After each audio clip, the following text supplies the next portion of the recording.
Subscribe कीजिए F study class channel को और बेल आइकन को दबाइए लेटेस्ट वीडियो सबसे पहले देखने के लिए। हेलो स्टूडेंट्स, चलिए आज हम कक्षा 8 गणित का चैप्टर नंबर 11 है जिसका नाम है क्षेत्रमिति और प्रश्नावली 11.1 का प्रश्न नंबर 5 इस वीडियो में हल करेंगे। पीछे वाली वीडियो मैंने आपको प्रश्न नंबर 4 तक कंप्लीट बता दिए हैं। अगर वो वीडियो आपको देखनी है तो इस वीडियो की डिस्क्रिप्शन में आपको प्ले लिस्ट का लिंक मिलेगा, उस पर क्लिक करके आप पीछे वाली वीडियो देख सकते हैं। तो चलिए हम प्रश्न नंबर 5 को हल करते हैं। यहाँ पर दिया गया है कि एक चींटी किसी फर्श पर बिखरे हुए विभिन्न आकारों के भोज्य पदार्थ के टुकड़ों के चारों ओर घूम रही है। भोज्य पदार्थ का मतलब है खाने के कोई टुकड़े हैं, इनके चारों तरफ एक चींटी है वो घूम रही है। भोज्य पदार्थ के किस टुकड़े के लिए चींटी को लंबा चक्कर लगाना पड़ेगा, इनमें से कौन से टुकड़े के चारों तरफ उसे एक लंबा चक्कर लगाना पड़ेगा, ये हमें बताना है। यानी कि दूरी किसकी ज्यादा होगी वो हमें ज्ञात करनी है। आगे इसने लिखा स्मरण रखिए वृत्त की परिधि का जो सूत्र है वो 2πr होता है। तो यहाँ पर हम क्या करेंगे कि वृत्त की परिधि का सूत्र काम में लेंगे और उससे इसका जो परिमाप है वो हम ज्ञात करेंगे। अब देखिए कोई भी आकृति हो, ये आकृति है अर्धवृत्त की, ये एक अलग ही आकृति है और ये जो आकृति है, तो इस तरह से सभी जो आकृति है अगर उस आकृति के हम चारों तरफ चक्कर लगाते हैं इसका मतलब होता है वो परिमाप। आकृति कैसी भी हो उसके चारों तरफ अगर हम चक्कर लगाएंगे तो वो उसका परिमाप होगा। और अगर व्रत हो हमारे पास में, व्रत चाहे पूरा हो या व्रत आधा हो, मान लीजिए ये पूरा व्रत है, अगर हम इसके चारों तरफ चक्कर लगाएंगे तो उसको हम परिधि कह देंगे, परिमाप को हम परिधि कह देंगे। एक ही बात है, लेकिन व्रत में हम परिधि कहते हैं। बाकी हमारे पास में चाहे वो चतुर्भुज हो या कोई और आकृति हो, त्रिभुज हो या इसके अलावा कोई और आकृति हो जैसे ये बनी हुई है, तो उनके चारों तरफ चक्कर लगाने का मतलब होता है कि परिमाप।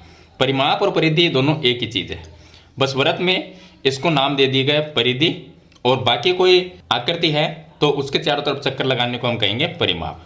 तो हमें क्या ज्ञात करना है, परिमाप ही ज्ञात करना है। तो चलिए किस तरह से करेंगे मैं बता देता हूँ। देखिए यहाँ पर आकृति ए में, आकृति जो ए है इसका हल करते हैं। इसके अंदर ये बना हुआ है आधा व्रत। तो अगर व्रत पूरा होता है तो उसका परिधि का सूत्र होता है 2πr और ये व्रत आधा है तो इसके परिधि का सूत्र πr हो जाएगा। ये 2 है वो हट जाएगा तो πr हो जाएगा।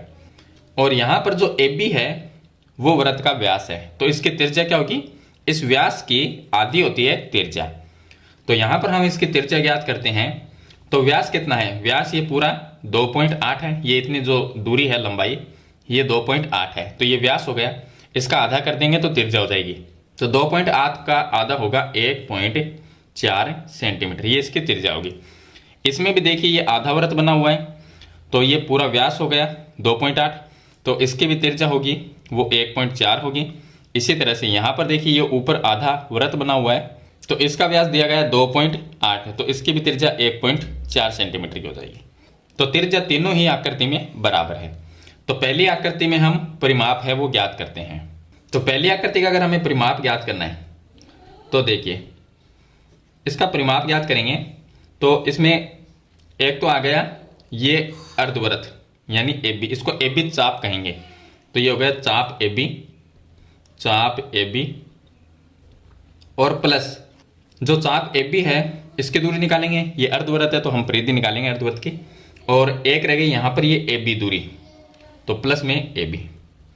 अब चाप AB का मतलब हो गया कि अर्धवृत्त, तो अर्धवृत्त की परिधि का सूत्र होता है, देखिए पूरा अगर वृत्त होता तो 2πr होता, अर्धवृत्त में हो जाएगा πr, ये हो गया πr और प्लस में AB जो है यहाँ से AB दूरी ये 2.8 है तो 2.8 आ जाएगा।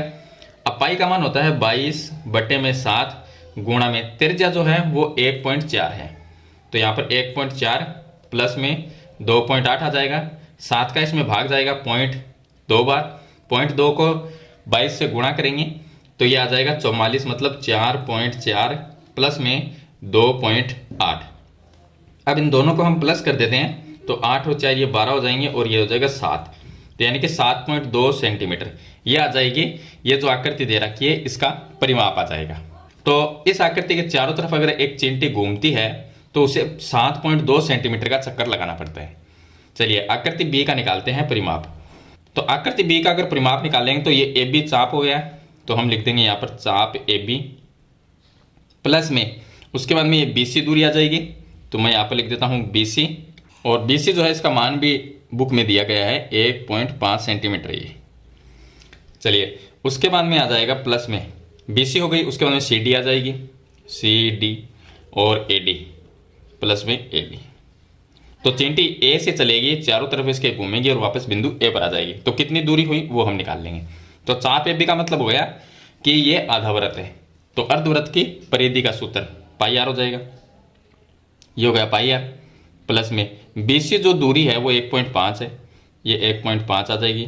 प्लस में CD है, ये जो CD दूरी है वो इसके बराबर है, ये 2.8 है तो ये भी 2.8 होगी, तो 2.8। प्लस AD है, ये जो AD दूरी है वो BC के बराबर है, तो BC 1.5 है तो ये भी 1.5 होगी, तो हम लिख देंगे 1.5। अब पाई का मान 22/7 होता है, गुणा R जो त्रिज्या है, ये देखिए ये व्यास है, ये आधावृत्त है तो इसका ये व्यास है 2.8, त्रिज्या 1.4, प्लस में 1.5, प्लस में 2.8 और प्लस में 1.5। अब देखिए यहाँ पर 7 का भाग इसमें जाता है 0.2 पर, 0.2 को 22 से गुणा करेंगे तो 4.4, प्लस में 1.5 और 1.5 ये हो जाएंगे 3, और 3 में हम 2.8 को प्लस कर देंगे तो ये हो जाएंगे हमारे पास में 3 और 2 5.8।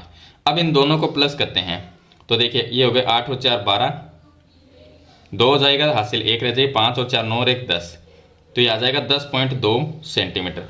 तो इतनी दूरी का चक्कर है वो चिंटी को इस आकृति में लगाना पड़ेगा। अब अगली जो आकृति है आकृति C, इसका हम परिमाप ज्ञात करते हैं। तो आकृति जो C है इसका परिमाप हम ज्ञात करेंगे, तो इसमें एक तो आएगा ये AB चाप, तो हम लिखेंगे चाप AB, और दूसरी आ जाएगी ये BC दूरी, तो BC जो दूरी है वो कितनी है 2 सेंटीमीटर है, तो ये 2 सेंटीमीटर, और प्लस में ये AC जो है वो भी 2 सेंटीमीटर है। तो चाप AB कितना होगा, चाप AB 4.4 ही होगा, यहाँ पर भी 4.4 हुआ तो यहाँ पर भी 4.